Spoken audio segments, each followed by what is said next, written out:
2025 Chery Tiggo 7 Super Hybrid Review. The Chery Tiggo 7 Super Hybrid is now Australia's cheapest plug-in hybrid SUV. Should it be on your shopping list for your next fuel-saving family car likes?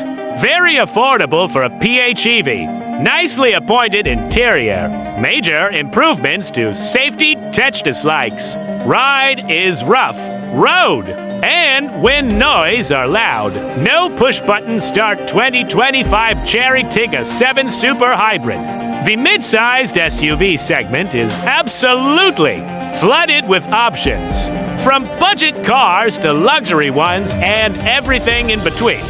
What it isn't chock full of, though, is affordable plug-in hybrids. Enter the Chery Tiggo 7 Super Hybrid. You might recognize the name from its internal combustion engine counterpart, the Tiggo 7 Pro SE, which launched in 2023. But with emissions rules tightening, Chery is supersizing the lineup with plug-in power at low prices. With other, predominantly Chinese brands trying to do the same. What makes the Chery the one to have? I've driven the new model to find out. The Tiggo 7 PHEV has two variants, the entry-level urban and top-spec ultimate. The range opens at $39,990 for the urban and $43,990 for the ultimate. Both drive-away prices. The urban grade in the Tiggo 7 features as standard dual 12.3-inch infotainment and digital instrument cluster screens, wired and wireless Apple CarPlay and Android Auto, a 6-speaker sound system, synthetic leather seats, a 6-way power-adjusted driver's seat, a reversing camera, and 18-inch alloy wheels. The Ultimate adds a panoramic sunroof, ambient lighting, heated and ventilated front seats, memory function for the driver's seat, electric adjustment for the front passenger seat, an 8-speaker Sony sound system, a wireless charger, rear privacy glass, a retractable cargo blind, and a 360-degree camera. The Tiggo 7 Super Hybrid is a plug-in hybrid electric vehicle that uses a 1.5-liter four-cylinder turbo-petrol engine with a single electric motor and Chery's single-speed dedicated hybrid transmission. This replaces the 1.6-liter turbo-petrol from the Tiggo 7 Pro SE lineup and also goes without all-wheel drive, with both variants limited to front-wheel drive only. There are 5 paint choices available for the Tiggo 7: Mercurial Gray, which is standard, or Space Black, Lunar White, Star Silver, and Turquoise Blue, which are all premium and cost extra. Its sharp pricing puts it at the cheaper end of the spectrum, with the Tiggo 7 up against the likes of the BYD Sealion 6, GWM Haval H6 GT, and Leapmotor C10 RE EV. The BYD Sealion 6 costs $42,990 for the base essential and $52,990 for the higher spec premium, plus on-road costs, while the Leapmotor C10 RE costs $45,900 for the lowest grade style and $49,900 for the design variant. Both drive-away prices. The H6 GT costs $53,990 for the single-spec Ultra PHEV, currently drive-away, while the interior in the Tiggo 7 Super Hybrid is the same as the petrol models. It gets an evolved version of Chery's diamond pattern grille, as well as new LED headlights and integrated taillights. The 12.3-inch infotainment screen looks great combined with the same-sized instrument cluster and is well integrated into the dash, but in reality is a bit complicated to use and isn't laid out in a way that is particularly logical. I kept finding that I couldn't remember where a feature was and having to cycle back through menus to find it again. And the Sony sound system is a little tinny, while the screen has a clear and crisp picture. You have to be quite delicate and deliberate with your input and can't jab at it without looking. So it's tough to use while on the move. Refreshingly, the Tiggo 7's heating and cooling controls are accessed through a panel underneath the infotainment screen rather than housed within it.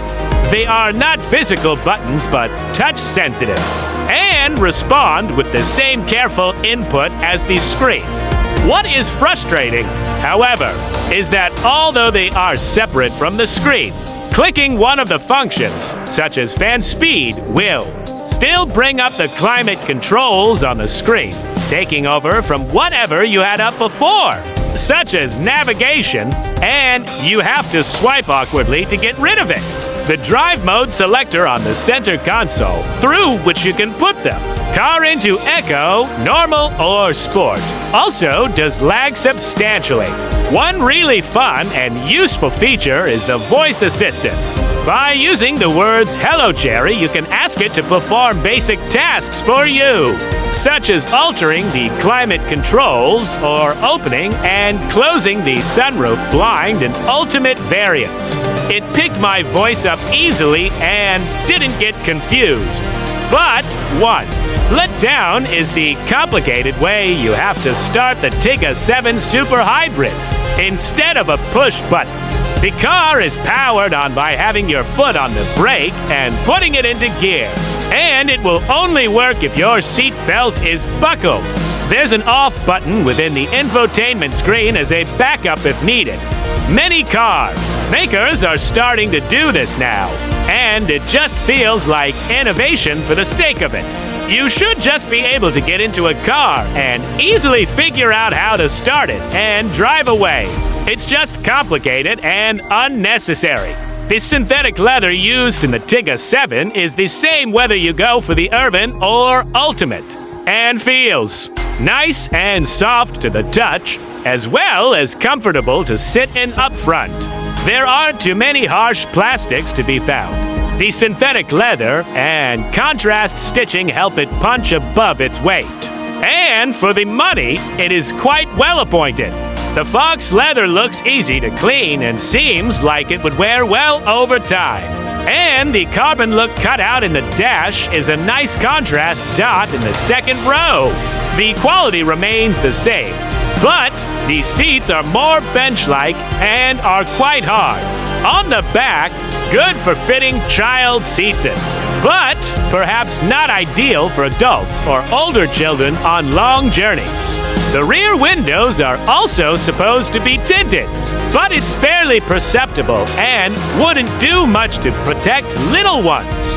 Eyes, the Chery Tiggo 7 Super Hybrid is for 1,535 millimeters long, 1,860 for millimeters wide, 1,700 millimeters high, with a 2,653 millimeters wheelbase. Up front, there are cup holders that would fit a 1-liter drink, as well as room for slim bottles in the doors. And there is a USB port as well as one USB-C and a 12-volt socket. There's also a deep bin in the center console to put things in and a decent-sized glove box too, as well as space underneath the center console that is a good spot for housing enough snacks to feed a small army dot in the second row. There are a further cup holders in the center armrest with room in the doors for slim bottles. And another USB. There's space in the 2 map pockets on the back of the front seats for books, toys, and snacks, plus rear air vents for the air conditioning system too. I'm around 167 centimeters, and I found I had good leg room behind my seating position, and a lot with the passenger seat further forward, and more than a hand's length above my head too.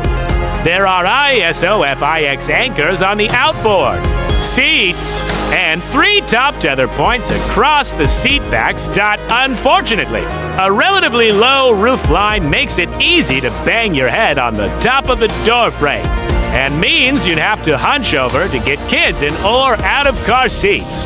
That's true of the front as well. Chery hasn't yet quoted figures for the Tiggo 7 Super Hybrid's boot capacity. But the petrol-powered Tiggo 7's boot offers 356 liters of space, with the second row of seats up in a total of 1676 width. Them folded with the bench able to be split 60 to 40 if, for example, you need more boot space and only have one child seat fitted. And there's also another 12-volt socket in the boot. The Chery excels with good levels of space and comfort. And I'm pleased to say that the execution of the safety technology has vastly improved. To dot the 5-seat SUV has an extensive safety equipment list.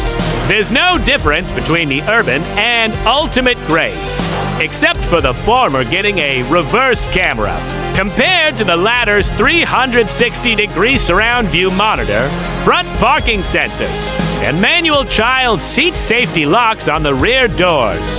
Instead of automatic dot as standard, the Tiggo 7 Super Hybrid features 8 airbags, hill descent control, hill start assist control, electronic brake force distribution, rear parking sensors, forward collision warning, autonomous emergency braking, emergency lane keep assist, and lane departure warning and prevention.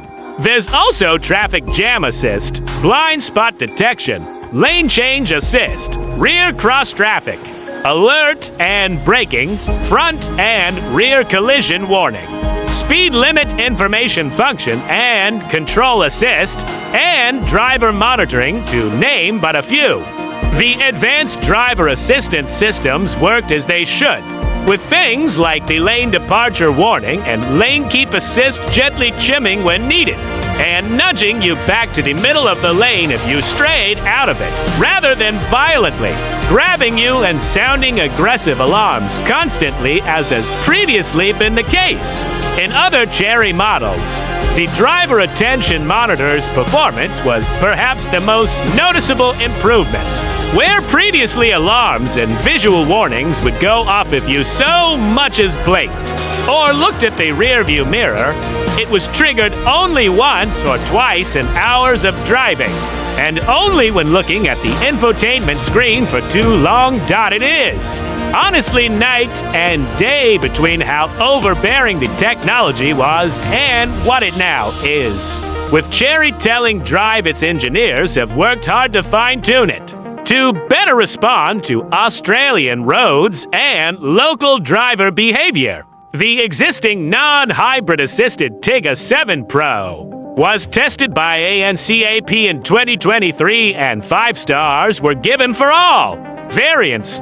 They were given an 88% mark for adult occupant protection, 87% for children, 80% for vulnerable road users, and 86% for safety assist technology. Adding to the value for money equation is how much fuel they use, and in that regard, at least on paper, the Tiggo 7 does quite well.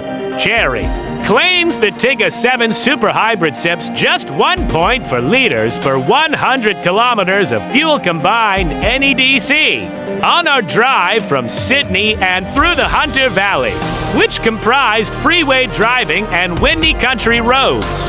I found the Tiggo 7 used closer to 3.5 L, 100 kilometers, and as much as for 0.2 L, 100 kilometers. When we get it through the drive garage for more extensive testing, we will determine if it can match the claimed figures in more everyday driving scenarios. On paper, the electric-only driving range from the 18.3 kilowatt-hours battery is a healthy 93 kilometers NEDC for the Tiggo 7, with electric and petrol power combined. Chery says the Tiggo 7 is capable of offering 1,200 kilometers on a full tank, and it is able to take 9 1-RON unleaded petrol. Powering the Tiggo 7 Super Hybrid is a 1.5-liter four-cylinder turbo petrol engine and a single electric motor, driving the front wheels only through a dedicated single-speed hybrid transmission. Chery says the Tiggo 7 can make 105 kilowatts and 215 newton meters from the engine, and 150 kilowatts and 310 newton meters from the electric motor, though not an overall combined figure. As the brand says, it's not necessarily indicative of true performance. From a standstill, it has enough punch to get away and doesn't struggle to find more. When a surge of power is needed at speed, such as for a freeway overtake, for example, the 1.5-liter is also incredibly quiet, which Chery says is thanks to extensive testing in an NVH lab at its facility in Wuhan, China. Though still, I found there to be a lot of road roar coming through the Maxxis Victra Sport 5000 to 125/60ths or 1/8 rubber, and excessive wind noise at all but low speeds. The ride is good initially and on smooth bitumen will roll along quite nicely. But there's a fair bit of roll and undulation in the body over changes in camber, and it struggles to compose itself after hitting rough or broken patches of road and potholes. Navigating them is easy enough if your reflexes are quick. The steering is fairly light, though not especially agile. There's a noticeable dead spot in the center, and combined with a slim 1,788 kilograms tarry weight for its size, it can feel like a bit of a loose unit, which may be unnerving for drivers who lack confidence. In comparison, BYD Sealion 6 uses a 1.5-liter petrol engine and single electric motor, making a combined 160 kilowatts, 300 newton meters, with its own 18.3 kilowatt-hours lithium iron phosphate blade battery rated to provide a 90 kilometers electric-only driving range. The Leap Motor C10 REV is a little different. It has a 1.5-liter petrol four-cylinder engine, but instead of being used to drive the wheels, it charges the 28.4 kilowatt-hours battery when needed, helping it to achieve a claimed 170 kilometers of driving range NEDC. Closing parenthesis. However, the best of the bunch when it comes to fuel is the GWM Haval H6 GT, which uses a 1.5-liter turbocharged four-cylinder petrol engine combined with two electric motors, one on each axle. Its 35.4 kilowatt-hours battery pack is good for a claimed 180 kilometers of electric-only driving range NEDC. Closing parenthesis.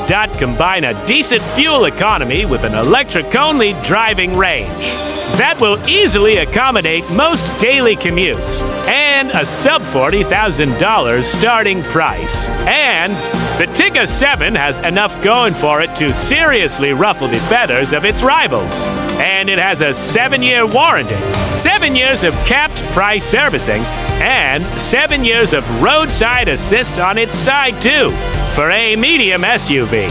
It also has competitive levels of space and high levels of interior packaging and features. While its driving manners could be a little better, it does everything well enough to not trouble a lot of people. And another affordable plug-in hybrid in this segment gives buyers seeking lower fuel bills more options to choose from. However, it is bettered in a number of ways by its Tiggo 8 sibling, which starts from just a smidge more at $45,990. And even in its top spec form costs only $10,000 more than the base Tiggo 7. The Tiggo 8 has more features as standard, more space, 7 seats, and rides a lot better. So if you're heading to a dealer, I'd suggest trying both to find the one that best suits your family's needs.